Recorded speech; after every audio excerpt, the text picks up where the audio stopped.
Hello বন্ধুরা, তোমরা সবাই কেমন আছো? অনেক অনেক ভালোবাসা দিয়েছো। আর আজকে চলে এসেছি আমার জন্মদিনে কি কি করলাম আর তোমার দাদাভাই আমাকে কি গিফট দিল।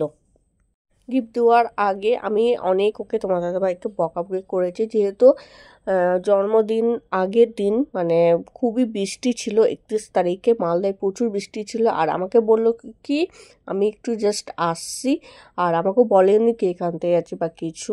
এটা হচ্ছে রাত্রের ভিডিও, 12টার পর বাজার পর আমরা কেকটা কেটেছিলাম। আর এখানে কেক টেক সব রেডি করে দিয়েছি, আর এদিকে তোমার দাদাভাইকে ডেকে নিলাম আর বললাম চলো। আর আমরা দুজনই আজ প্রতি বছরই আমরা দুজনই কেকটা কাটি, মানে দুজন দুজনের মানে সামনে থাকি, আর কেউ থাকেও না।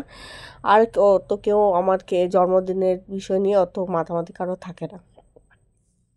এই জায়গায় তোমার দাদাভাই সলাইটাই নিয়ে চলে এসেছে, আমি বললাম তাও আমি ধরিয়ে দিচ্ছি। আর এনে কেক কাটবো, আর 12টা বেজেও গেছিলো। এনে চল তোমাদের সঙ্গে শেয়ার করি আমার কেকটা।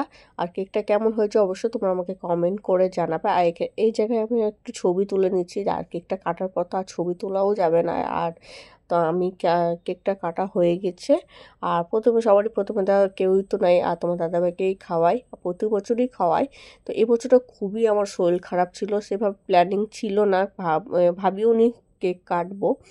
কিন্তু তোমার দাদাভাইয়ের মনের ইচ্ছা, যা ওর ইচ্ছা থাকে তাই ওই পূরণ করে আমার, আর আমারও মনের ইচ্ছা পূরণ করে, না বললেও ওই সব কিছুই করার চেষ্টা করে যতটুকুই পারে ওর সামর্থ্যের মধ্যে। তো ওটাতেই আমি খুশি, অনেক খুশি থাকি। আর দেখতেই পাচ্ছ আমি অনেকটাই খুশি হয়েছি, কিন্তু একটু রাগারাগি হয়েছিল। রাগারাগিটা বেশিক্ষণ রাখলে তো হয় না। এত ভালো দিন, তারপর তোমার দাদাভাই আমাকে কেকটা খাইয়ে দিল। আর চলো সারাদিন আমি কী করছি না করছি তোমাদের সঙ্গে শেয়ার করব। দেখো সকাল হয়ে গেছে, এদিকে পুজো দিয়ে দিয়েছি। আর তারপর দিন ছিল শনিবার, আর শনিবার দিন তোমার দাদাভাই বজরংবলী চালিসা পড়ে। তো চালিসা ওইও পড়ছে সান্টার পুজো দিয়ে। আর ওই আমাকে বললো তাতে রেডি হয়ে যাও, আমরা যাব একটু পুজো দিতেও, সামনে মনস্কামী মন্দির আছে। আর কোনোদিনও কোনোদিনও বলবো না, বিয়ের পর আর কোনোদিনও যাওয়া হয়নি মনস্কামী পুজো দিতে, যেহেতু বিয়ের আগে আমি যেতাম মনস্কামী পুজো দিতে। এদিকে আমরা রেডি হয়ে গেছে। আর এই চুড়িদারটা আমার আলমারিতেই ছিল, পুজোতে পরা হয়নি চুড়িদারটা, অবশ্যই তোমরা কমেন্ট করে জানাবে। কুর্তি ছিল, তো কুর্তি আমি আর পরলাম না, চুড়িদারটাই পরলাম। আর যা বৃষ্টি পড়ছে মালদায়, ভাবলাম কি এটা ভিজলেও তাড়াতাড়ি শুকিয়ে যাবে। আর এখনকার দিনে তো কাপড় চোপড় শুকাচ্ছেও না ঘরে। আর তোমাদের কেমন লাগছে অবশ্যই তোমরা কমেন্ট করে জানাবে কুর্তিটা কেমন লাগছে। আমরা তো মন্দিরের সামনে চলে এসেছি, আর ভোগও নিয়ে নিয়েছি। আর এখানে দেখো মন্দিরটা কি সুন্দর লাগছে না বৃষ্টির মধ্যে, আর প্রচুর ভিড়ও ছিল। আমরা ভিতরে যে দেখছি আরও ভিড়। আর এখানে পুজোটা শেষ হলো, আর আমরা দাঁড়িয়ে আছি। এই পুজোটা শেষ হওয়ার পর আমরা আবার ভিতরে যাব, আর আমরা পুজোতে বসবো। আমি দেখো ভোগ টোগ সব নিয়ে দাঁড়িয়ে আছি, এদিকে তোমার দাদাভাই ভিডিওটা করছে। আর এখানে অনেকটাই ভিড় ছিল। এই জায়গায় আমরা বসে গেছি, এখানে ভোগ নেওয়া হচ্ছে, আর আমাদের পুজোটা শুরু হবে। তো এখানে তোমার দাদাভাইও পাশে বসে আছে, আর আমিও পাশে বসে আছি একসাথে দুজনে। আর এনে দেখো পুজো স্টার্ট করছে, আর ব্রাহ্মণ মশাই বলছে আর কেউ বাকি আছে নাকি আমি পুজোটা শুরু করব। তো বললো, সবাই বললো না আর কেউ বাকি নেই। তো এখানে ব্রাহ্মণ মশাই পুজোটা শুরু করে দিল, আর তোমরা ঠাকুর দর্শন করে প্রণাম করে নাও। তো আমরা বসে আছি, আর তোমার দাদাভাই এক দৃষ্টিতে ঠাকুরকে দেখছে, কি বলছে ওই জানে ওর মনের কথা। তো ওর মনে তো অনেক দুঃখ আছে, মা সব দুঃখগুলা দূর করুক। হয়তো কেউ কেউ বলতে পারে না, চোখের জল ফেলে সব রেখে দেয়। তো এখানে প্রণাম করছে, কি বলছে ওই জানে, ওর মনে অনেক দুঃখ। তো ওর দুঃখ, সবার জীবনে দুঃখ থাকে কিছু না কিছু, তো ওর দুঃখটা মনে হচ্ছে বেশি আমার থেকে। আর আমি ঠাকুরকে আমি সবসময় বলি ওকে ভালো রেখো, ওই ভালো থাকলে আমিও ভালো থাকবো। আর আমার প্রতিটা বছর মানে এই 2টা বছর খুবই আমার খুব খারাপ গেছে, ঠাকুরকে বলছি এই বছরটা খুব আমার ভালো যাক, শরীর হিসাবে ভালো যাক। শরীরটা আমার খুবই খারাপ যাচ্ছে। আর এখনও এসছি, শরীরটা খুব খারাপ নিয়ে এসছি মার কাছে পুজো দিতে।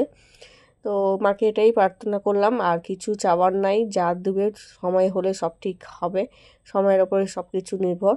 তো ঠাকুরের কাছে হাত জোর করে এটাই বললাম, সব কিছু ভালো যাক, সব কিছু সবারই ভালো থাকুক, আর কিছু বলার নাই মাকে। তো এখানে প্রণাম দেওয়া হয়ে গেছে, আমরা প্রণাম করে ভোগটা নিয়ে নিচ্ছি। আর নিয়ে এখানে চন্দ্রমিত দিচ্ছি, ওটাও নেওয়া হয়ে গেছে। আর তোমার দাদা ভোগটা পেয়ে গেল, আর পাওয়ার পর আমি একটু ঠাকুরের ঘন্টা বাজিয়ে দিলাম।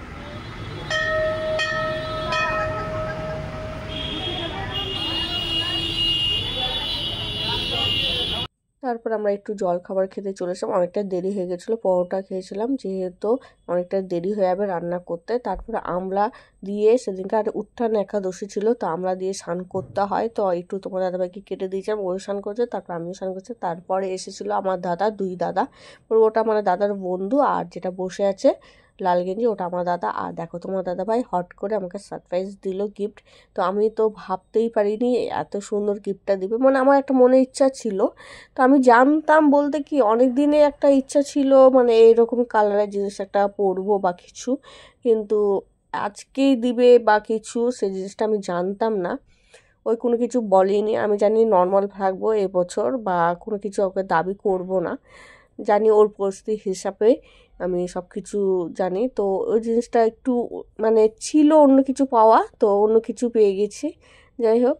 তো অনেক খুশি, আর এটা আমার খুবই ইচ্ছা ছিল, তো কিন্তু ওর কাছে আবদার করিনি, কিন্তু আমি ভেবেছিলাম নিজেই আমি একটা কিনবো। তো যাই হোক ওই আমার আশাটা পূর্ণ করলো, খুব ভালো লেগেছে। আর হাতেও এখনও পরে আছে, মনে হচ্ছে না আমি একটা আংটি পরে আছি, আর যে পলা আংটিগুলো হয় না ওগুলো খুবই পরতে পারি না। তো যাই হোক খুব খুশি হলাম। আর এখানে দেখো নিরামিষ রান্না করছি, পনির তরকারি, আলু ভাজা করেছিলাম আর ডাল। আর বললামই আমার খুবই ঠান্ডা লেগেছিলো, শরীর খুবই খারাপ ছিল, ওষুধও খেতে হবে, সে কারণে তার শর্টের মধ্যে রান্না করছি। আমার আদা রিংটা কেমন লাগছে অবশ্যই তোমরা কমেন্ট করে জানাবে। খুবই হালকা আর খুবই পাতলা, আর পরেও আরাম। তো তোমরা ডিজাইনটা ভালো লাগলে তোমরা অবশ্যই স্ক্রিনশট মারতে পারো। তো কেমন হয়েছে তোমরা অবশ্যই তোমরা কমেন্ট করে জানাবে। আর এইভাবে সারা দিনমানটা আমার কেটে গেছে। তার বিকালে একটু চা খেলাম, আর তোমার চা খাওয়ার পর তোমার দাদাভাই একটু বাইরে হয়তো বেরাবে, আর আমার এইভাবেই দিনটা গেল। এইভাবেই সারাদিন আমরা এনজয়টা করলাম। আর যেহেতু মালদা বৃষ্টি পড়ছিলো আর শরীরটাও খারাপ ছিল, তো আমি কোথাও বেরোইনি সেভাবে। তো ভিডিওটা এখানে শেষ করলাম। ভালো লাগলে লাইক কমেন্ট সাবস্ক্রাইব করবে, ফলো করবে। Tata bye.